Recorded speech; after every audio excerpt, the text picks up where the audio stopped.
So sitting at this dinner, and the guy brings out the menu and he says, "Hey, we have 3 different kinds of Japanese Wagyu beef on the menu tonight." And I looked at it, and me and Amara agreed on this like $550 steak, and I was excited and I was like so happy that it was about to come out. And as it was coming out, I thought to myself, this is the 3rd time that I've eaten this Japanese Wagyu this week. We were at Catch talking about the Floyd Mayweather fight. I had been at Spago, a couple days before that. And it got me to thinking about I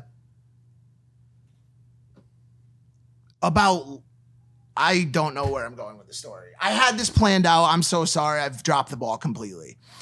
It got me to thinking about, I'm sorry. The dog threw me off completely. Let me restart this story, okay?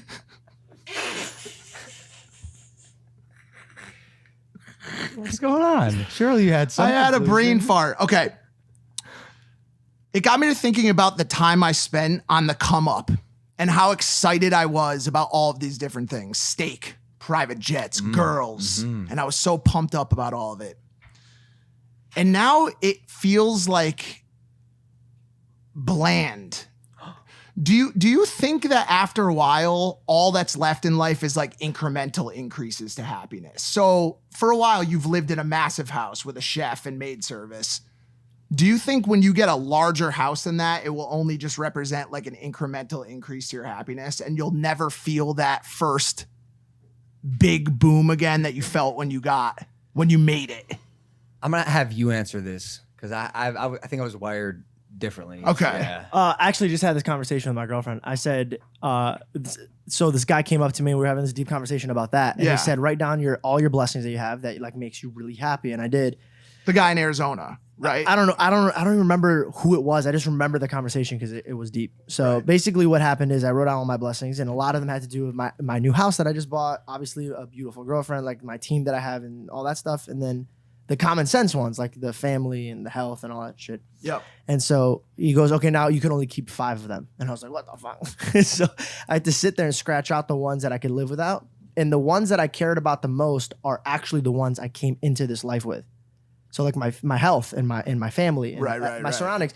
So I was on my way the same day to go get pizza, and I was like really excited about this pizza. I know that sounds stupid. I was really excited about it because we were about to come home and watch the Kevin Hart special. And I was like, man, it's really the things that make you happy that are important. And I think a lot of people try to preference money and establish that. And like mine never was that. I wasn't into the jewelry. I wasn't into the nice cars, the big houses. My happiness always had to do with like eating food and watching TV with loved ones. I don't know why, but always did. So I never had that moment where everything was dull. Like I actually do find excitement in a lot of things. I won't let myself get to that point. Right. You know how they say more money, more problems? I think you're just chasing your ego. You want it to get bigger and better. But I think if you rewire your head to think, this is amazing. Because like right now where I am today, this day, I was better than I was last year. And if I don't sit here and appreciate that, then I'm just going to be chasing this disappointment that I'll never, ever land on. I guess what I'm saying is I'm not complaining by any, I never said by any means. Yeah. You know what I'm saying? I'm not complaining at all. It's just, it got me thinking too of this Drake song. He put out this song called Is There More on his on his Scorpion album. Yeah. And he said, is there more to life than going on trips to Dubai, yachts on 4th of July, G5 soar in the skies? Is there more to life than all these corporate ties and all these fortunate times and all of these asses that never come in proportionate size? Mm-hmm. And it really got me to thinking, like, when you're on the way up, you have all these dreams about all this stuff, but what happens?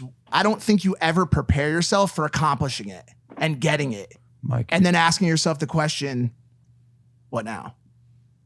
The what now moment. Yeah. Pivotal moment in many people's lives. Could be a defining factor of champions.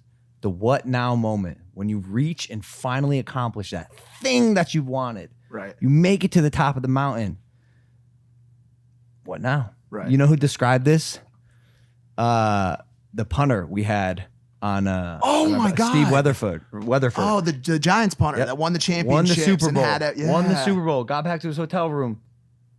I just did the thing that I want to do my whole life, and I'm in my hotel room now. What do I do? Yes. And for me, something that's always helped is since I can remember, fell in love with the present. I like the fact that I'm here and that I'm healthy and that I'm around people who love me and believe in me. And if I wasn't at some point, I'd find people who do and who are. Right. And I've had this through line of happiness that I've been blessed with that I never really see. Like, what is the metric for happiness? You know what I'm saying? Yeah. I never see any extreme spikes or extreme dips because, and Drake said this, I try not to get too caught up in either the highs or the lows. Yeah. Right. And I'm just, I don't know, I'm happy to be here and I'm happy to just keep accomplishing my stuff, but it never ends, man. Life's just a game, and I'm here to win as many levels as I possibly can, and if I fail trying, I'll try again. I know I introed this tragically. I had this played out in my mind, and it's a very complex issue, and I know it also sounds like a very privileged issue, but something tells me that we have a very focused and intelligent audience that may find themselves in a very similar position at some point in their lives. And it also brings up another question of transitioning from the desire for those type of victories in life, whether it be steak, women, private jets, hotels, whatever that kind of stuff is, to what brings a longevity of purpose and happiness. And I think for some people that's family, and for some people that's charity and helping other people. And so I think at some point what happens is when you get to that dinner at SW Steakhouse at the Wynn and they bring out the $650 steak and you say, yo, this is the 5th time I ate this week with this desirable girl and I just hopped off the fucking jet, what's left? They then transition and say, this is what's next. It's going to be solving someone else's problems. It's going to be creating another me that could then build something in this world that could help, like what's your thing? What's your next? You're talking about a concept called the second mountain. This is why I'm happy. Although I asked this question today because I'm genuinely curious and you seem to have the answers that I so seek. Yep. The Second Mountain. It's a book by David Brooks. I have yet to read it because I can't read. But is that your second mountain? Learning how to read. Yeah. It's basically like that's my first mountain. Are you joking or serious? I can't read. Oh, it sounded like Zoolander when he said that. I can't read. No, once you accomplish your shit and you have everything you've ever wanted, now what? The second mountain is that quest to be of service to others. Beautiful. Oh, I was gonna say that, but I didn't want to be cheesy. No, it's seriously. So that's the thing, bro. At what age do you start to be of service to the people around you, to your community, to the world? And that's the second mountain. And that's apparently, they say, but some of the most fulfilling times that one will have in his or her life. I already know my second mountain. Like, I'm not even kidding. Okay. My second mountain is establish all my grounds and then make a living where I could make a certain type of amount of money a month on a residual type of base, you know? Passive income. Yeah. So the second mountain is I use that income to build not a church, but me preaching the word and won't ask for anybody's money. Right. So I could literally just be self-efficient and travel the world preaching the gospel and also making a difference with like a comedic way. Not like I don't want to turn people away, but yeah, that's my second mountain is like, I don't even want your money. So that way nobody has the reason to be like, oh, he's just looking for money. Do you get what I'm saying? Yeah, of course. And they just turn down the gospel completely. Where I'm like, no, I don't want anything from you. You could just listen. How will you operate your church? It would be self-funded. You're gonna pay for it? Yeah, everything. That's crazy. I won't take a dime from Do anybody you think there's any OnlyFans pastors? Based on the way things have been going, it's possible. I feel like it wouldn't do well. Yeah, probably. It's not really the market for it. Yeah, it's just this was so complex. And it made me feel like really, like I didn't know how to bring it up as you saw with my struggle because it's like, it's not a woe is me moment. It's just a moment of like, yo, what now? But I also, it's tough because I have empathy for everyone. Hurt is hurt, pain is pain. If a billionaire I was talking to was like, yo, I'm sad. Like I am having a horrible day and I'm not happy with where I am in my life. I wouldn't go, fuck you, you're a billionaire. And Although most people would. I obviously absolutely. like, I get it, but I don't know, man. I don't know. You gotta be here for thy neighbor.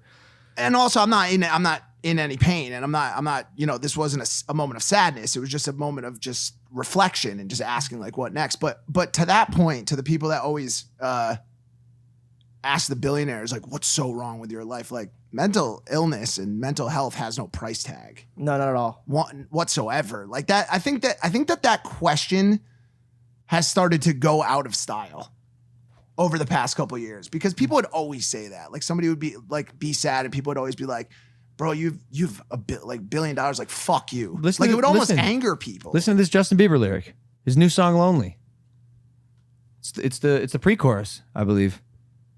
What if you had it all, but nobody to call? Maybe then you'd know me. Because I've had everything, but no one's listening. And that's just fucking lonely. And I bet so many people were like, fuck you, Justin Bieber, with your $1 billion and your hot wife. You know what I'm saying? Like, so many people probably heard that lyric and were so just like off-put by it. Jim Carrey actually said this. He said, I wish everybody had money and fame so they could realize that it wasn't the answer.